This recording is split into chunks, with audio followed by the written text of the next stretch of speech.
welcome back to the channel. Jadi buat yang belum kenal, nama aku itu Angel dan aku udah kerja remote selama 3 tahunan lebih. Dan di sini kita bakal bahas lebih banyak tentang career opportunities dan remote jobs yang bakal booming untuk kedepannya. Jadi ini adalah part 2 dari interview series aku dengan Dr. Niels Mueller-Wickop, dan beliau adalah seorang CEO travel tech company bernama JoinMyTrip yang base-nya itu di Germany. Beliau terinspirasi dengan ide ini pas dia melakukan trip keliling dunia, ya literally hampir semua country di dunia didatengin, dan ngerasa kalau nyari travelers atau travel buddies untuk travel bareng di beberapa negara tertentu itu susah. Jadi kita bakal bahas career path yang bakal booming untuk tahun depan dan sampai 5 tahun ke depan. Aku bakal play interview clipnya abis dari sini dan kita bakal bahas lebih dalam setelah interview beberapa points yang udah dibahas Dr. Niels. Any other, let's say, other than a tech-related role, would you recommend that would provide, let's say, so, we're not stuck in the same tech bubble and we're like, okay, there's a lot of options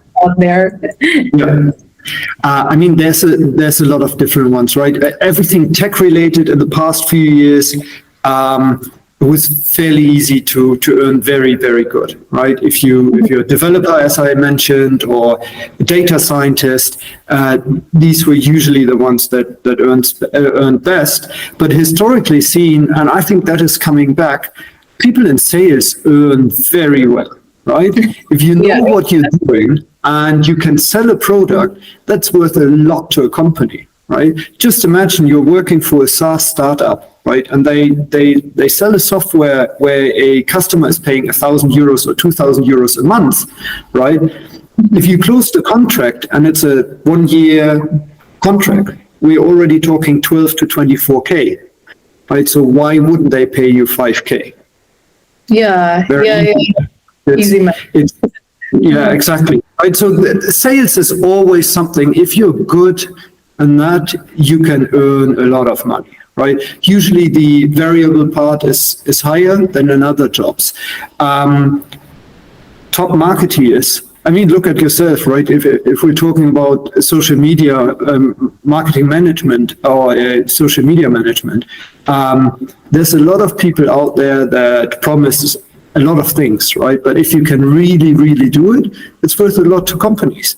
So it's also a field where I say, if you have a proven track record, and that is extremely important in that case, then absolutely, yes, we would pay over market rates.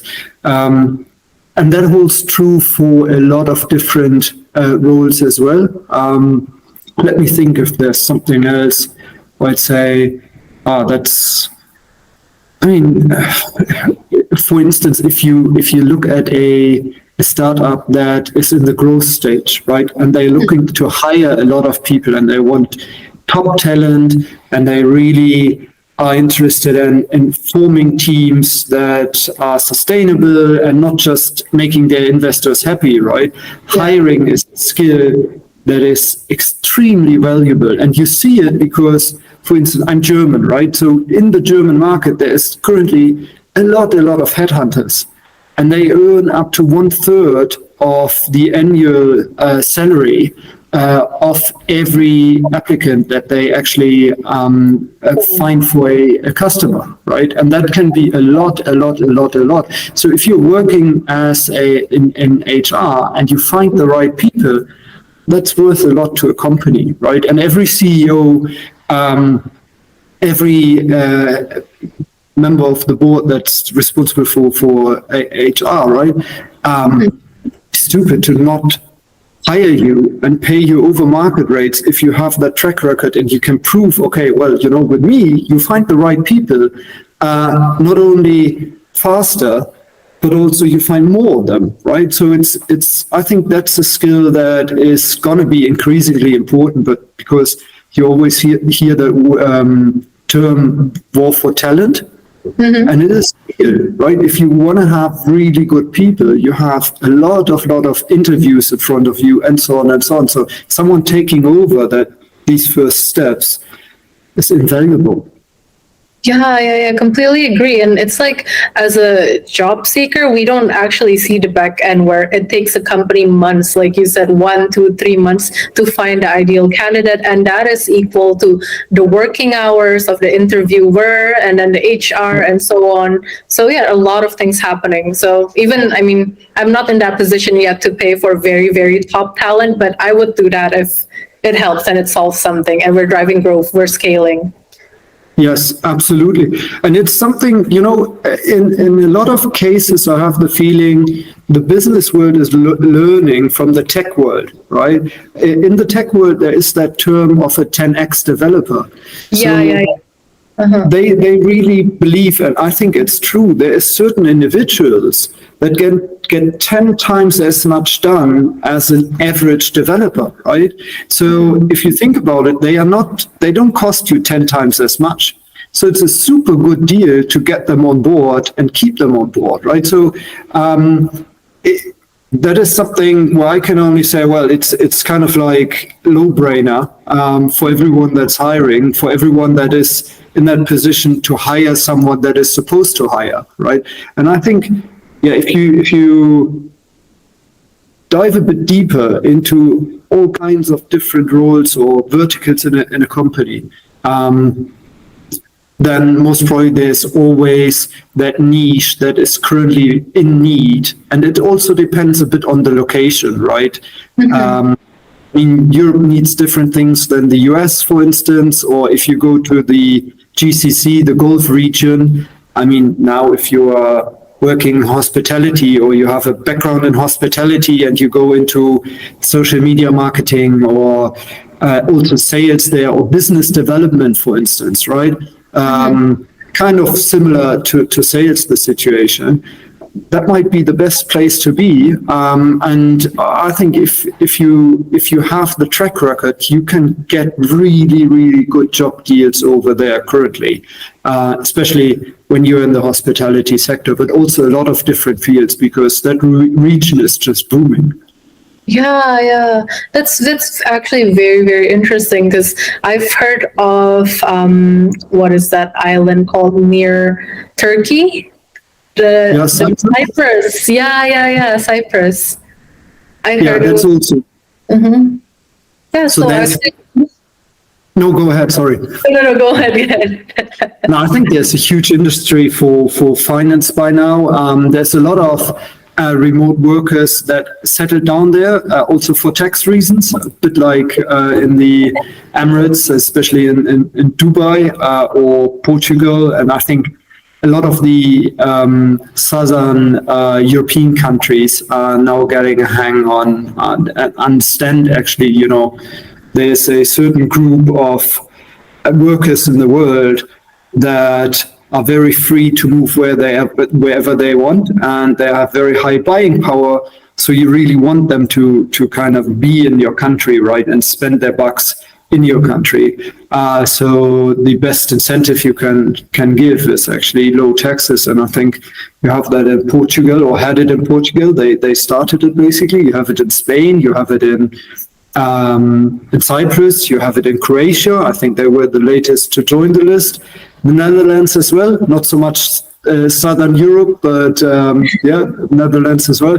So it really helps to have a closer look there. And it also sends a very strong signal, right? Very easy to understand that obviously, yes, if you're one of these individuals, you can take advantage of paying less taxes and being in a very nice place at the same time. Yang pasti teman-teman tahu bahwa tech roles itu biasanya mempunyai gaji yang paling banyak atau paling tinggi ya, paling popular, dan mereka itu demand-nya juga tinggi. Tapi kalau teman-teman bukan dengan background tech atau nggak punya background tech, nggak harus maksain diri untuk career switch atau shift ke bidang itu sendiri. Nah, sekarang aku bakal bahas beberapa jobs yang nggak tech related related tapi menghasilkan gaji yang tinggi, tapi orang juga awalnya ngerasa oke, kayaknya nggak ada potensi deh kalau masuk karir path itu. Yang pertama itu ada sales. Nah, kalau sales itu di luar tuh sangat di value karena mereka itu pasti ngedrive growth dan ngedrive income perusahaan ya, suatu perusahaan. Jadi mereka itu sangat di value. And personally, karena aku sekarang lagi ngebangun startup sendiri, I wouldn't mind ngasih bonus yang jauh lebih banyak untuk orang-orang yang bisa achieve target atau bisa nge-convert leads. Itu oke banget menurut aku karena itu worth it. Dan menurut Dr. Niels sendiri, apalagi untuk yang di SaaS ya, yang di SaaS dan bisa nge-close high value contract, itu adalah individual yang bakal di value banget oleh perusahaan. Obviously itu juga nge-justify over market rate salary dan nge-justify any performance bonus yang bakal diberikan. Yang kedua itu ada social media marketing. Companies bakal willing banget untuk paying premium untuk orang-orang yang udah ngasih result. Kenapa mereka willing paying premium? Karena social media itu adalah salah satu yang nge-drive sales paling tinggi untuk suatu perusahaan dan ngebantu banget. So for any experienced social media managers itu bakal di value karena kita bakal ngasih value yang besar banget dan kita obviously ngebantu ngedrive dan ngebantu nge-scale. Jadi buat teman-teman yang interested masuk ke social media marketing, social media management, silahkan banget. I encourage you to do so. It's very fun and yeah, it's very fun. Jadi buat teman-teman yang mau masuk ke social media management atau mau belajar social media dari awal, gimana cara nge-grow suatu platform, gimana mau nge-grow suatu account, gimana bikin reels yang viral, and so on so forth, aku highly recommend. Yang ketiga itu ada HR atau talent acquisition. Kenapa? Karena kalau misalnya kamu bisa ngasih atau nyalurin talenta yang bener-bener cocok untuk suatu perusahaan, itu bakal ngebantu banget. Dari experience aku sendiri, karena dulu aku itu suka nge-hire orang untuk masuk tim aku saat aku kerja di beberapa startup di luar Indonesia, itu tuh proses yang sangat lengthy, yang sangat panjang dan memakan waktu berbulan-bulan untuk nemuin kandidat yang tepat, yang pas, dan itu ngambil banyak banget working hours aku, especially karena aku bukan specifically di hire untuk HR karena aku ada kerjaan lain dan aku harus dedicate beberapa jam sehari hanya untuk mensortir kandidat atau enggak aku nge-interview kandidat tiap hari, responding ke emails, and so on so forth. Jadi kalau aku bisa nemuin kandidat yang bagus dan dibantu, aku yakin perusahaan bakal nge-value banget. So yeah, that's all for today. Stay tune untuk 2 video lagi dari interview series ini. And kalau teman-teman penasaran atau pengen tahu topik lain tentang remote working, comment aja di bawah. Nanti aku usahain banget buat ngebahas topik itu. And thanks for watching. As usual, please like and subscribe and have a great rest of the day. Bye!